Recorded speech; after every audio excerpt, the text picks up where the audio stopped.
And we're kicking off with Money in the Bank, as WWE's first time hosting the iconic event in London is drawing very near. It was reported this week that WWE is planning a major swerve for the event, with the possibility that one of the participants in one of the ladder matches could be losing their spot before the event.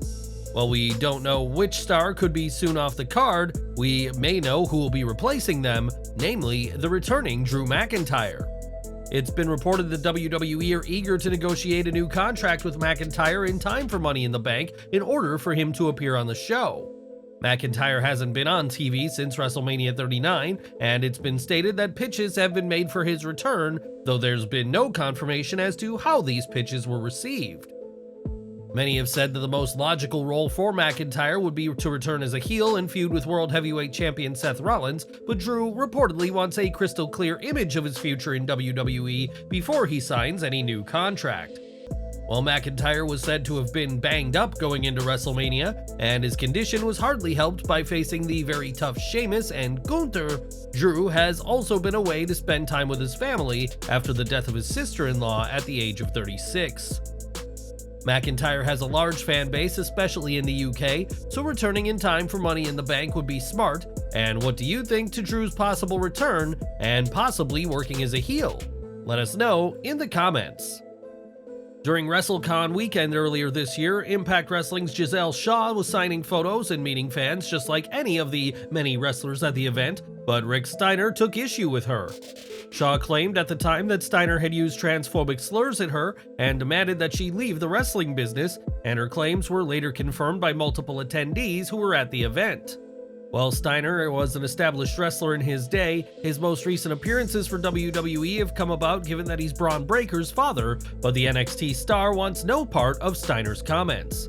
Speaking to Phil Strum from Under the Ring, Breakker was asked about his father's transphobic comments and said, "Yeah, I appreciate the question. I can't speak for my father, but that's not a reflection of me and who I am and what I'm about." Several people have called out Steiner, with Chris Jericho stating that Rick has always been a bully, and the Hall of Famer was ejected from WrestleCon and banned from returning. Bron Breakker has a bright future in WWE, including challenging for the World Heavyweight title later this month, but with Rick Steiner's bad PR, don't expect to see the father and son reunite on TV again. Over to AEW now, as the Elite have been featured prominently since day one of the company launching, and have been part of several major moments. Whether it's holding title gold or headlining events, the trio of Kenny Omega and the Young Bucks have been top names in AEW, so it's hardly a surprise that they have caught the attention of WWE. The Wrestling Observer newsletter reports that WWE are well aware that the Elite's contracts are coming to an end, and are interested in signing the Elite, including Hangman Adam Page. AEW is said to be confident in their ability to secure new contracts with all four individuals, and have said to have taken a more proactive approach in retaining their top stars.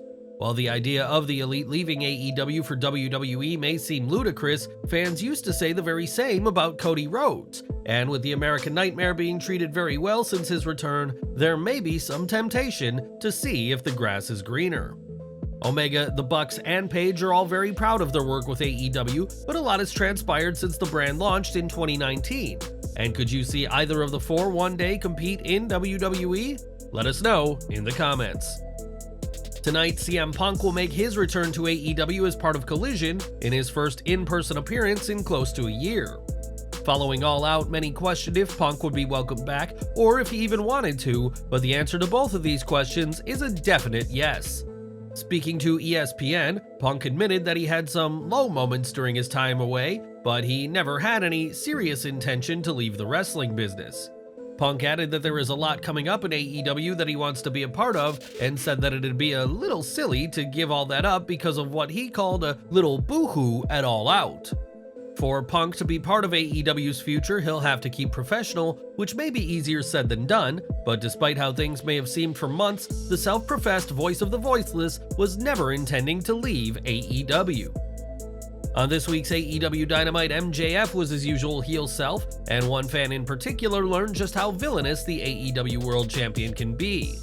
During one part of the show, MJF was in the crowd and slapped a fan in the face, knocking their glasses off in a moment reminiscent of the MJF fan incident from Revolution. Given the considerable backlash from Revolution, many presumed AEW learned their lesson and this week's fan was a plant, but that isn't the case. On Twitter, the fan known as Jacob denied being a plant and pointed out that he was wearing WWE branded Hardy Boys merch to the show. Jacob even went on to show a screenshot of his AEW ticket confirming he wasn't a plant, and when asked, said he's received no free merch from AEW over being slapped. MJF thrives as a heel, but many believe his work sometimes crosses the line, and do you think a line was crossed this week, given that Jacob wasn't a plant at Dynamite? At Money in the Bank, Ricochet will be one of the 6 to compete in the men's ladder match in a rare push for the one and only. Despite being one of WWE's most athletic stars and the first ever person to hold the US, Intercontinental, and NXT North American titles, Ricochet's main roster run has been mixed to say the least, and he's yet to have that breakout moment. Speaking candidly on Mark Andrews' My Love Letter to Wrestling podcast, Ricochet opened up about his WWE career, how fans can easily look past him, and his lack of opportunities. He said, "Ricochet, he kinda gets a reset every time he comes out. So whether he lost in 5 minutes last week, people don't really remember because when he comes out, they just know they're about to see something cool, and so I think that's like a good and bad thing for Ricochet because I don't really get the opportunity like, for example, like a Seth Rollins or an AJ Styles or someone, a Cody Rhodes or someone. When they lose a match, the next week on Raw, they get to come out and talk about what happened and why they lost and what's going to happen in the future and how they're going to change it, and Ricochet doesn't really get that. Ricochet just has to come out and have another match, you know what I mean? Whether he wins or loses, he just comes out and has another match." While Ricochet will be in the men's ladder match, very few people believe he'll win, and even if he was to somehow win, the odds of him dethroning Roman Reigns or Seth Rollins seem non-existent. Ricochet has proven himself in the ring, but he has yet to have that one win to take him to the next level, and it remains to be seen if that win ever comes for the one and only. Over to NXT, as WWE always makes sure that an episode airs each Tuesday, and next week will mark the first show of 2 weeks of the NXT Gold Rush. The Gold Rush will end with the June 27th episode of NXT, but there will be more action in store next week for the roster. In the Wrestling Observer newsletter, it is confirmed that the July 4th episode of NXT will be taped in advance, either on June 27th or the 28th, presumably so the roster and crew can have 4th of July off to celebrate Independence Day with their families. After the Gold Rush, NXT will continue to build towards the Great American Bash, but at least those in NXT will be able to take some time off to celebrate the United States' birthday. In both WWE and UFC, Ronda Rousey has proven that she can handle her opponents, and now the reigning WWE Women's Tag Team Champion is going to space. Well, technically Rousey isn't in space, but is instead appearing on Fox's Stars on Mars, a show which sees 12 celebrities play out a simulant mission on the Red Planet. In the latest episode, Ronda Rousey squared off against former NFL star Marshawn Lynch for the position of base commander, and quite quickly assumed command with her fighting skills. Rousey won their showdown after applying her signature armbar on Lynch, as the NFL star just got a taste of what she can do in the ring and in the octagon. Fans of the show will have to wait until next week to see how Base Commander Rousey fares in her new role, but this is just the latest accolade for the baddest woman on the simulated planet of Mars. More from AEW now, and ever since All Out, there has been no shortage of people who have had issues with CM Punk and believe that the Second City Savior shouldn't be getting a second chance. The consensus among many is that Punk, for as good as he is, has proven to be too big of an issue for AEW, and while some in the company don't like him, Miro isn't among them. Speaking to Good Karma Wrestling, Miro said he has a good relationship with Punk, and said that those who do have issues with Punk should go cry in your mansion. Miro added that he is just focusing on bettering himself and doesn't want to be part of any backstage politics, but so far has had no bad interactions with Punk. Like Punk, Miro will be returning to the ring as part of AEW Collision, but unlike Punk, his absence from action hasn't been due to injury or suspension. In the interview, Miro says it sucks being away from the ring and AEW TV for so long, adding that he is aching to come back and re-establish himself. Miro hasn't competed since All Out last September, and even that was his first match in months. And what do you think of AEW's treatment of the former TNT champion? Let us know in the comments. One name who did appear during Miro's lengthy absence is Saraya, who has been prominently featured on AEW TV and even allowed to wrestle. Saraya's most recent match, however, was on the May 31st Dynamite, meaning she's missed weeks of TV, leaving some to wonder why exactly she hasn't been around. In the Wrestling Observer newsletter, it was stated that Saraya isn't around right now, but for an undisclosed reason. Prior to her break from TV, there had been talks of Saraya facing Mercedes Moné at Forbidden Door, but those plans, alongside Moné's ankle, were shattered when Mercedes was injured at New Japan's Resurgence show. Hopefully, whatever issue is keeping Saraya from TV will be resolved before AEW All In, as the former Divas champion has spoken about her desire to compete in her native England. Saraya has been a huge name in AEW's women's division, but we don't know when she'll be back, and we are wishing her the best during this time away.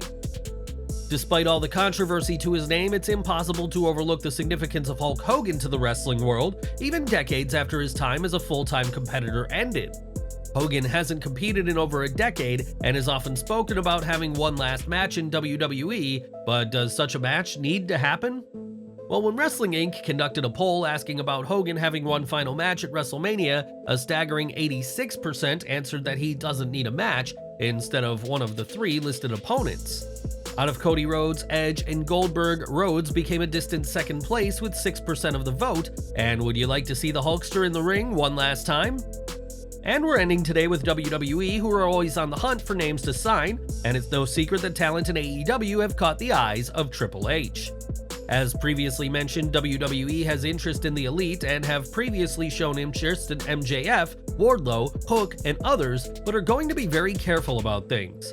The Wrestling Observer newsletter reports that WWE wants to be very careful right now given that they have the ongoing lawsuit with MLW, who allege that WWE performed business tampering by pressuring a broadcast partner to back out of a deal. It has been reported that Rush's one-year contract with AEW is set to expire soon, and last year both WWE and AEW made plays to win him over, and it's believed that WWE will try so again.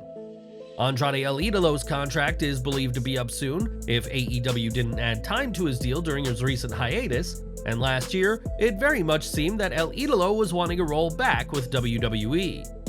WWE has spoken with AEW talent in the past, but we don't know the specifics of these talks, but with the MLW lawsuit about tampering, the last thing WWE needs right now is to look like they do exactly what they're being accused of.